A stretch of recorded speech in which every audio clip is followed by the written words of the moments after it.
সকল পর্যটক বন্ধুদের দীঘায় স্বাগত। দূষণমুক্ত পরিবেশ গড়তে এবং দীঘাকে পরিষ্কার পরিচ্ছন্ন রাখতে যত্রতত্র ময়লা আবর্জনা কিংবা প্লাস্টিক জাতীয় দ্রব্য ফেলবেন না। যে সকল পর্যটক বন্ধুগণ বিভিন্ন ধরনের খাবারের প্যাকেট কিংবা প্লাস্টিক জাতীয় দ্রব্য ব্যবহার করছেন, ওগুলি ব্যবহারের পরে সি বিচে কিংবা অন্যত্র না ফেলে নির্দিষ্ট ডাস্টবিনে ফেলুন। মদ্যপ অবস্থায় ও জোয়ার চলাকালীন আপনারা কেউ সমুদ্রের জলে নামবেন না। সি বিচে অবস্থিত বৈদ্যুতিক খুঁটিতে আপনারা কেউ হাত দেবেন না। আপনারা কেউ যত্রতত্র পানের পিক কিংবা গুটকার পিক ফেলবেন না।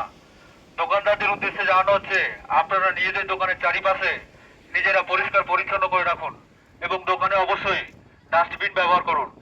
ভ্রমণকালে আপনার আচরণ যাতে অন্যের বিরক্তির কারণ না হয়। যে কোনো সমস্যার সম্মুখীন হলে আমাদের সহকর্মী অথবা কর্মরত পুলিশ কর্মীর সঙ্গে যোগাযোগ করার জন্য অনুরোধ করা হচ্ছে। সৌজন্যে দীঘা শঙ্করপুর উন্নয়ন কর্তৃপক্ষ।